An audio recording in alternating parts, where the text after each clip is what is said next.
All right, everyone, welcome to this special edition of Issues of the Moment right here. My name is Omike Matthew, and of course, on this edition, we shall be looking at the political intrigues in Nigeria. Of course, you recall that last week, some big wigs when it comes to politics in Nigeria converged on Abuja to form a coalition against, to form a coalition in order to ensure that they unseat the current government when it comes to the 2027 elections. And who is the person in charge of this current government? Is President Ahmed Bola Tinubu. And the person leading this coalition is the former vice president, whom everyone will surely will say he is not, you know, a small man when it comes to Nigerian politics. He has contested several presidential elections. We are talking about Atiku Abubakar. Of course, I have someone here who is very close to this coalition, this group who has formed coalition and collapsed it into the Africa Democratic Congress, also known as ADC. I have in the studio the former Northeast coordinator of the All Progressive Congress, that is APC, in the Northeast, in person of Honorable Abdul Hamid, Dangerko, Dankerko here in the studio with me. You're welcome to Asset Television. Thank you for having me today. Okay, it's nice having you. Well, officially, I can say you are now an ADC member, right? 101%. 101%. Okay.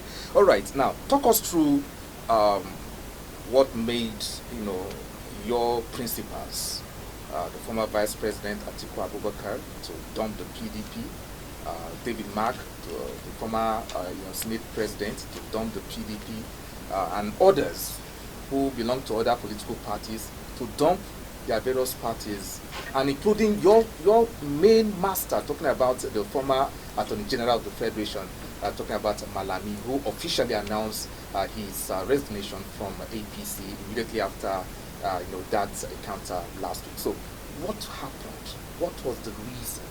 And just talk us through what happened behind the scenes. Thank you, Mr. Matthew.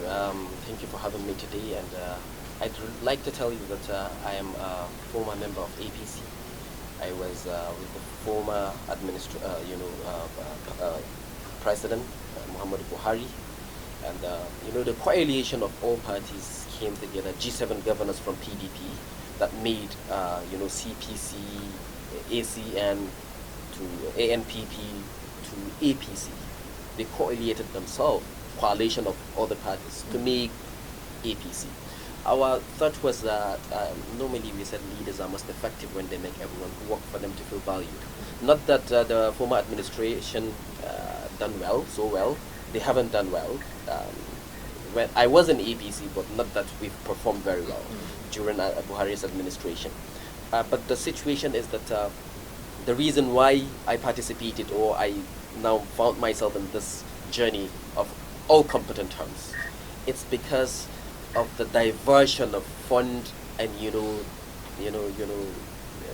putting his side, his system in a particular region. I mean President Bola Tinubu's administration refused to give other parts of Nigeria an opportunity. If you ask me, then I will tell you that his budget of 2024-2025 is not favorable to other parts, the northern parts and the southeastern parts. He now gathered some amount of money. He gave them opportunity, 1,322.7 billion to southwestern Nigeria. Northwest, 103 billion. Northeast, 30 billion. He didn't win Lagos. He didn't win Osun. He didn't win some of his states from the southwestern Nigeria. We, the northern people, brought him, showered him, bathed him, gave him an opportunity. We protected him, despite the fact of that he didn't even win his own jurist. Okay, so what you are now saying in essence is that, can we now say this coming together of this politician to create this coalition is as a result of bitterness? No, not that we're bitter. I told you, I said that leaders are most effective when they make everyone who vote for them to feel valued. So we feel neglected. We feel that, okay, He is the president of Nigeria, not a regional president, or not a sentimental president, not a president of Yoruba. He is a president of Igbo, Hausa, Yoruba, and all other tribes. As far as I'm concerned, ADC is a new journey, new party, new baby that we're going to elevate to the highest level. We're going to, wipe away our tears. We're going to make sure we have security. We're going to make sure that the bandit, the Boko Haram, the miscreants that the people are coming in between us, it's been swept out. Look at what are they doing? What have we achieved? Let me ask you something. How much do you pay for your rent? How much are you paying for your children's school fees? How much do you pay for your journey? How much do you eat food? How much is your how much do you earn in the month? Isn't it something that will worry you? Isn't it something that you would need a change? Just 2 years, as if this man has spent 10 years. The issue of one thing now. Peter Obi, submitted a proposal of 110 that if given the tickets and he wins the 2027 election, that is going for 110 and then allow the North to continue. So let's look at this zonal arrangement in Nigerian politics. Although it's not constitutional, everyone knows that.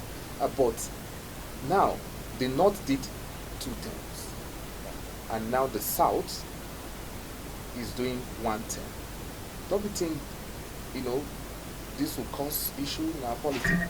Well, I think you're just discussing a bit because it's APC administration. Yes. That's about a term, right? Okay. 1 term. Yes. And APC's, I think Nigeria is not, it's not a company. We have a constitution. We have lawmakers guided by the rules. We have 1999 constitution as amended, and it did not give, Nigeria is not turn by turn Nigeria limited. For me, I will not take that, and I know that Atiku will not take that, because Atiku has discussed that, and during their tenure, they have tackled. Boko Haram didn't start yesterday or today or during Tinubu's administration. But let me tell you something, when Buhari came on board, he has done a little change in Boko Haram, because they were about churches, mosques, market, and where have you? And all have you, sorry.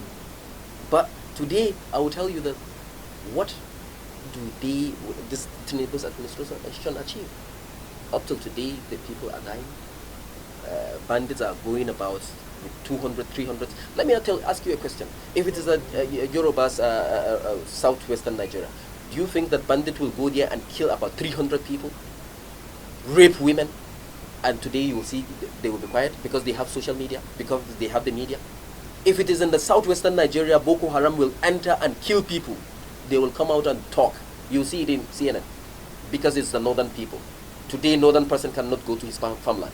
Northern person cannot travel to his local village. Northern Nigeria, you cannot even go to Sokoto by road.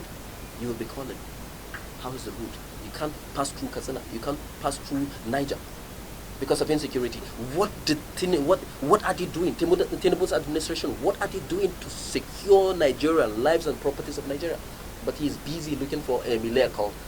I thought the miracle is the turn of all Nigeria, not the turn of himself. What is he enjoying? Oh, I must sincerely thank you, Honorable Abdul Hamid. Dankerko. Dankerko. Thank you so much. Thank you for having me today. Yes, Abdul Hamid Dankerko is a former Northeast coordinator of the All Progressive Congress, but now a bona fide member of the African Democratic Congress. ADC. ADC. Yeah, I'm so proud of ADC. We wish you the very best. Thank you so much. Okay, and we hope that you bring your principal, the former AGF, to our studios, talking about Malam. Yes, I think there is no problem. We will do our best, and I will definitely discuss with you. That's a promise. Thank you. Thank you very much. Dear viewers, thank you very much. This year, we will draw the curtain on this segment of Issues That Matter. We'll be joining Sunday Ayami for the next episode of the show. Thank you very much, and see you soon.